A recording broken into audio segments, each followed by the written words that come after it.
Hey guys, tonight we step onto sun-baked soil, where green shoots defy the desert's rulebook, where every leaf glimmers like a secret the wind is whispering just to you. You probably won't survive this if you thought deserts were all sand and cacti, because here, in the heart of Persia, gardens grow without a single drop of rain. So before you get comfortable, take a moment to like the video and subscribe, but only if you genuinely enjoy what I do here. Go ahead, type your location and local time in the comments. I love seeing who's joining this adventure from across the globe. Now, dim the lights, maybe turn on a fan for that soft background hum, and let's ease into tonight's journey together. You trudge through a dusty path, the sun already weighing on your shoulders like it's auditioning for a role in a heat wave-themed reality show. The first thing you notice isn't the plants. It's the deliberate silence, broken only by the distant hum of wind and the faint trickle of water that shouldn't exist. This is a garden that's existed here for centuries, hidden like a mirage, where roses, pomegranates, and fig trees rise from soil that the sky refuses to bless. Historians still argue whether these gardens were originally designed for pleasure, prestige, or as a kind of desert survival experiment. But right now, none of that matters as your fingers brush against the cool leaves as if the plants themselves are smiling at your disbelief. Here and there, small stone channels glimmer in the sun, carrying water like liquid silver through the dusty earth. This water isn't magic, it's the work of human ingenuity, the first clever hint that survival here was never accidental. You bend closer, catching the scent of mint and jasmine mingling with the dry mineral smell of sand. And just when you think your imagination is exaggerating, you spot a bird drinking from a tiny carved basin and realize the ecosystem is thriving because humans planned it to. Some fringe scholars claim that certain plants in these gardens were genetically or magically altered by ancient gardeners, but most agree it's really just obsessive care, patience, and clever engineering. As you wander deeper, the garden begins to open into geometrically precise terraces, each level cooler than the one above, shaded in a way that feels intentional, almost poetic. Every corner whispers of Persian poetry, but also of mathematics and water management. You kick at a loose pebble and it clinks against the stone channels, an accidental percussion that reminds you humans built this oasis as a statement. We can make life bloom, even when the heavens refuse to water it. By now, your skin tingles from the heat, and you find a low bench shaded by a slender cypress. You sit, letting the contrast of warm air and cool shade wash over you. Remember that crocodile dung sunscreen the Egyptians supposedly used? Well, these gardeners didn't need that. They had plants, fountains, and stone to keep them alive. As you sip water from a clay jar, you can almost hear the distant echo of gardeners past, tending their creations quietly, methodically for centuries. You rise from the shaded bench and follow a narrow stone path that slopes downward, the air growing cooler with each careful step. You don't quite know why, but your ears prick up, as if the earth itself is breathing beneath you. And in a way, it is. Because beneath these gardens lies the real secret to their survival, a network of ancient qanats, those underground water channels carved by people who refused to accept what the desert dictated. You've probably complained about digging a small hole for a houseplant once. Now imagine carving a tunnel for miles with nothing but hand tools and optimism.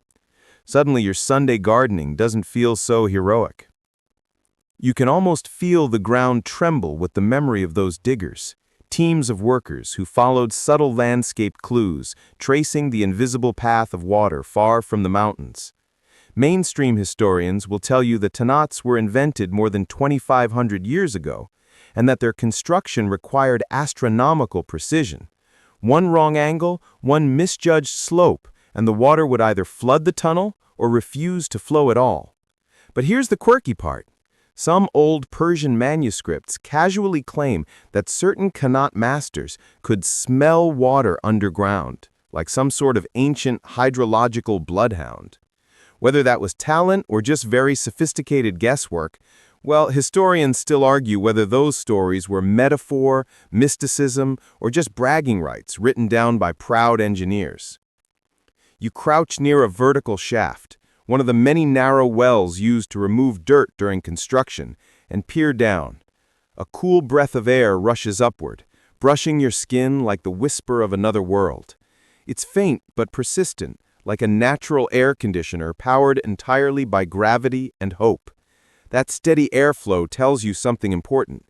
These tunnels are still alive. Even 9 centuries later, they're silently guiding water from distant mountain aquifers to this patch of desert where pomegranates gleam like red lanterns.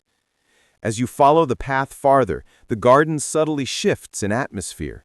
Palm fronds sway in a breeze that doesn't seem to come from the surface at all, and you catch the distant echo of water dropping, rhythmic and soothing like a heartbeat. You find yourself wondering how many people walked this exact stretch of ground 1,000 years ago. Merchants, poets, nobles, gardeners, each trusting that the unseen veins beneath their feet would deliver life reliably. It's funny how humans fear the unknown today, yet these ancient engineers willingly crawled into pitch-black tunnels, hoping not to intersect a pocket of collapsing sand. Talk about work hazards. You stop beside a small stone grate, kneel and listen. The water travels in darkness, guided by nothing but gravity and the unwavering belief that every drop matters. And just above it, the garden blooms, quietly, stubbornly, gracefully. The contrast is almost poetic, the harshness of the desert above, the gentle flow of life below. It reminds you that beneath every beautiful thing you see, there's usually an absurd amount of sweat, math, and maybe a little luck. You stand again, brushing dust from your knees, and follow the sound of the underground stream as it guides you deeper into the shaded heart of the estate. The heat feels less aggressive now, as if the garden itself is acknowledging your effort to understand it. The subtle coolness in the air, the faint shimmer of water in the channels, the promise of shade ahead. Each one is a breadcrumb left by the water hunters who shaped this land long before you ever wandered through it.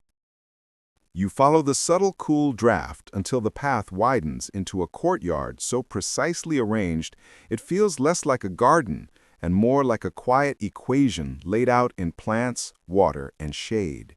At first glance, it's just beautiful, calming, orderly, almost suspiciously peaceful.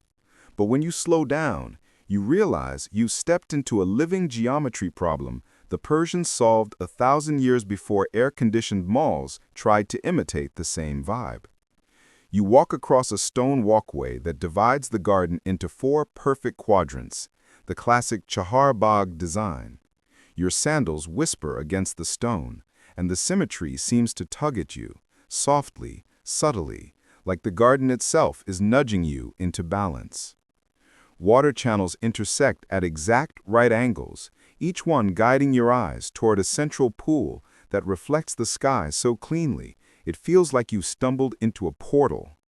Mainstream historians love pointing out that this design symbolized the 4 rivers of paradise mentioned in ancient texts, a little architectural wink toward the divine. But then there's the stranger fringe theory, that these gardens weren't just symbolic, they were giant environmental machines. Some researchers claim the geometric layout was engineered to maximize airflow, humidity, and shade distribution in a way that created a microclimate far cooler than the surrounding desert. Was it intentional environmental science or a happy accident? Historians still argue whether ancient Persian architects really understood thermodynamics at this scale, or if they were just incredibly lucky artists who happened to reinvent physics while making things pretty. You step closer to the main pool, watching how the water shifts light into shattered diamonds across the underside of the nearby arch. The temperature drops noticeably as you lean over it, like the air turns silkier, softer.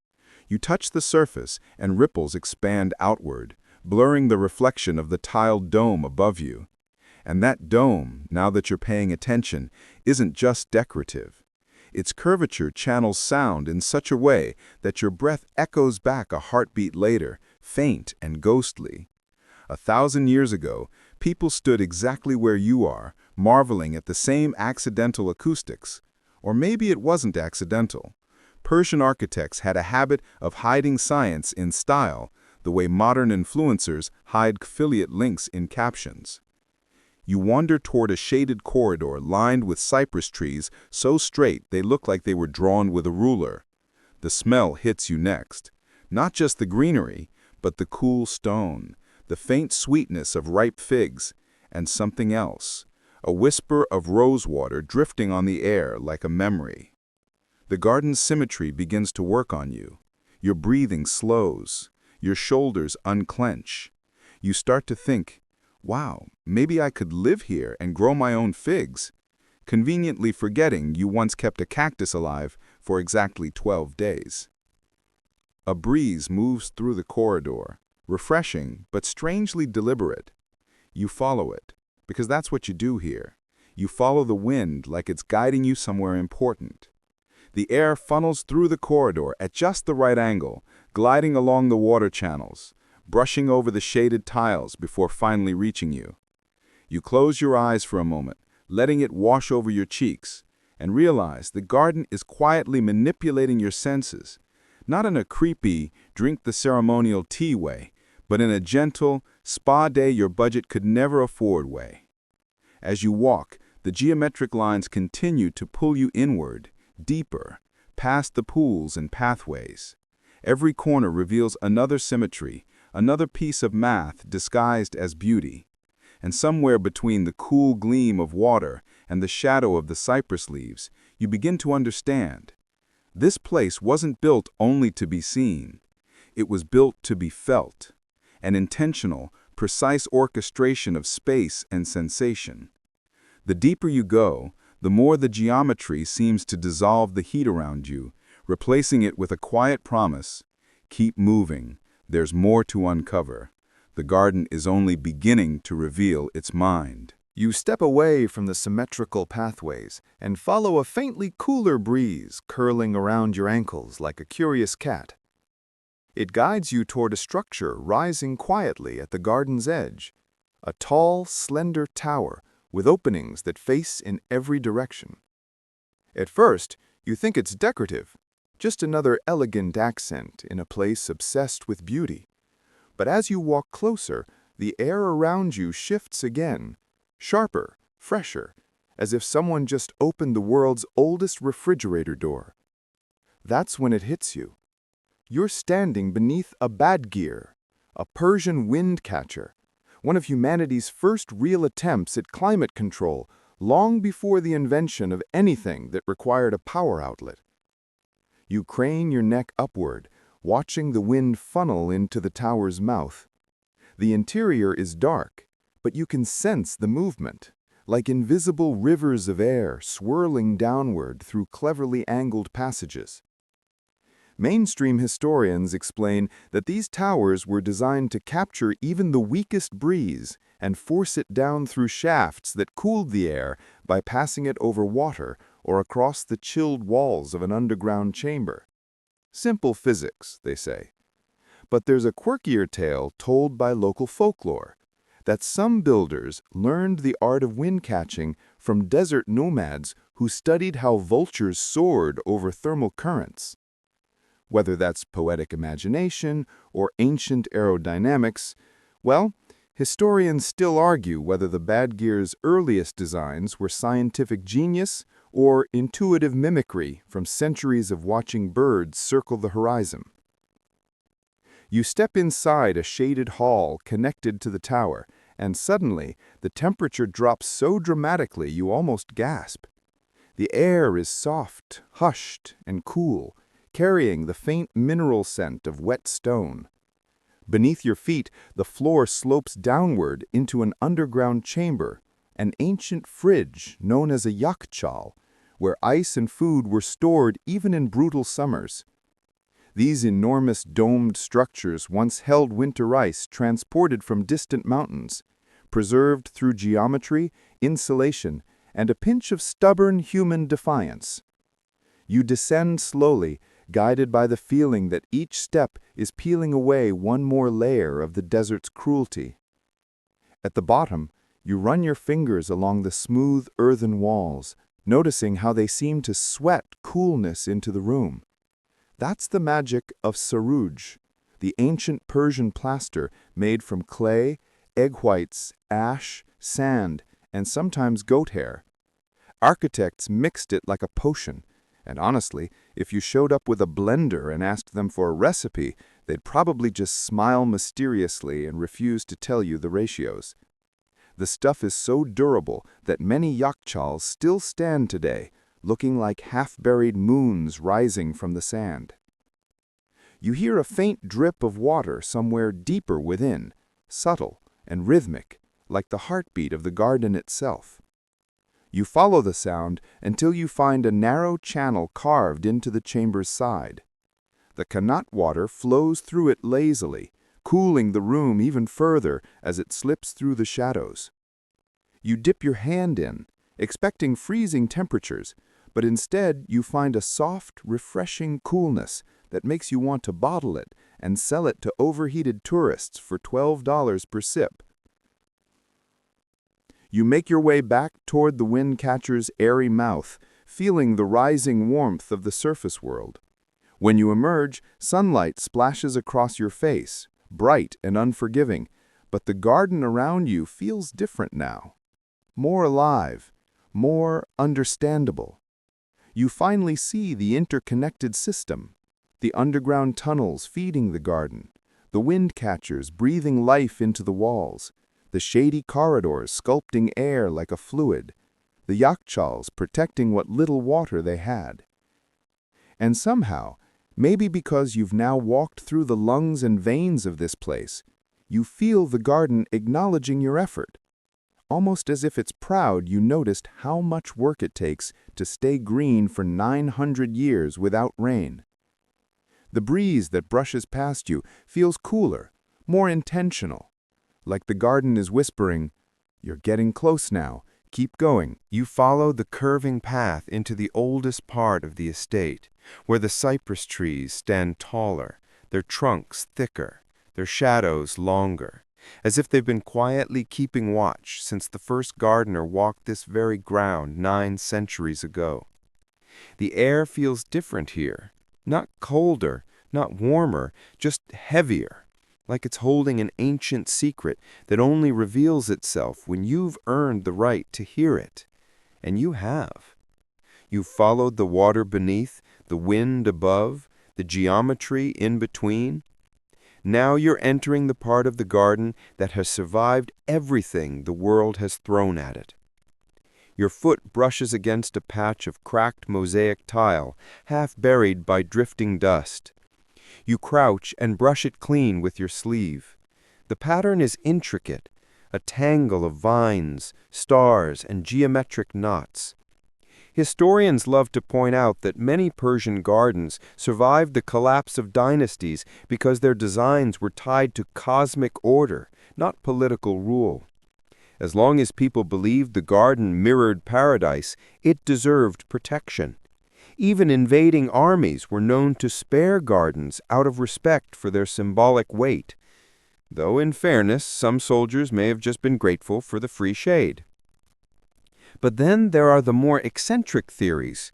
Some fringe writers claim certain gardens remained untouched because they were aligned with earth energies or ley lines, making them places of healing or enlightenment. That might sound like something your yoga instructor would whisper during a guided meditation, and historians still argue whether such alignments were intentional genius or later romantic exaggeration.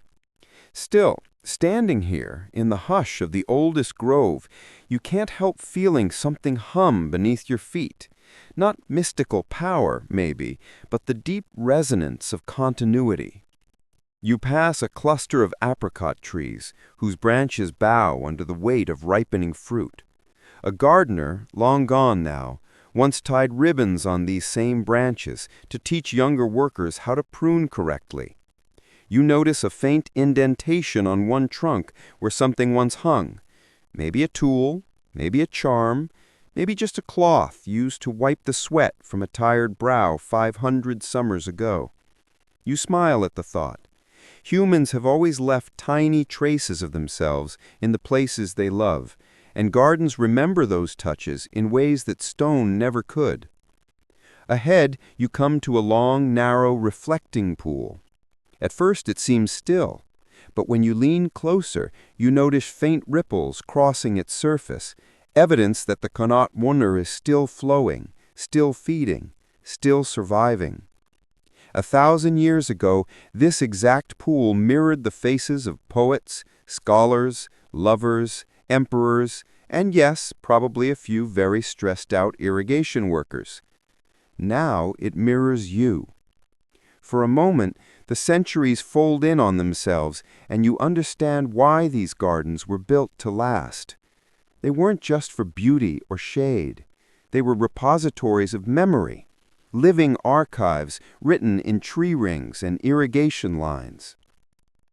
You sit by the edge of the pool, letting the cool stones soothe your legs. The garden around you hums softly, the breeze in the leaves, the quiet trickle of water, the distant chirp of a night bird waking early. Your mind drifts to the long list of disasters these gardens have endured. Droughts that cracked the earth, wars that reshaped borders, kings who neglected them, kings who adored them, earthquakes, sandstorms, and the simple wear of time.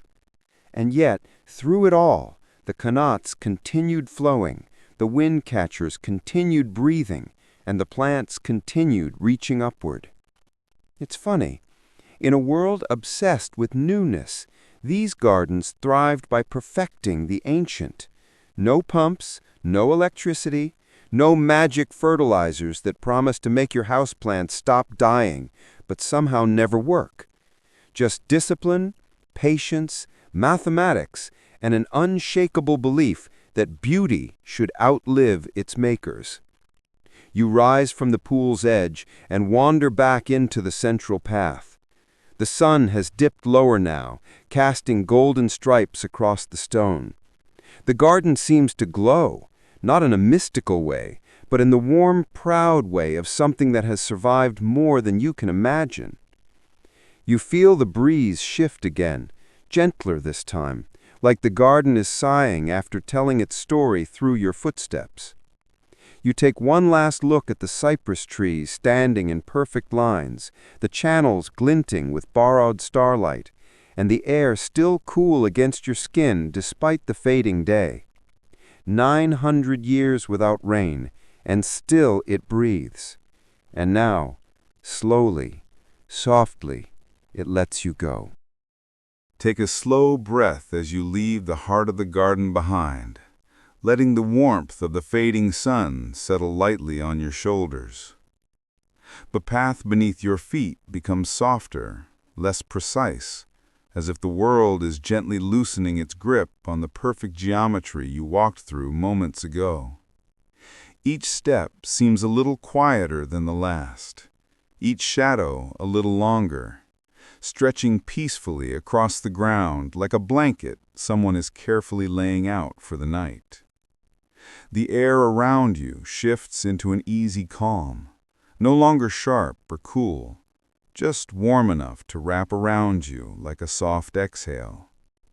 Even the breeze seems to slow down, drifting lazily through the leaves overhead, carrying with it the last faint whisper of rosewater and dust. The sounds of the garden grow distant, then softer still, until they blend into a kind of delicate hush that sits gently inside your thoughts. As you reach the outer edge of the estate, the last of the sunlight melts into a soft ochre glow, smoothing the sharp edges of the world into something kinder, slower, almost weightless. The cypress silhouettes fade into a deepening blue, and the first star draws a tiny silver thread across the sky. Just enough to remind you that the garden's story doesn't end when you walk away. It simply settles into the quiet, waiting for the next wandering soul to listen. Let your shoulders drop, your breathing lengthen, and your thoughts drift like those lazy ripples across the reflecting pool. You're carrying a bit of that cool wind with you now, an echo of the garden's patience, its endurance, its soft defiance against the desert. And maybe, just maybe, that calm will stay with you as you fade into sleep.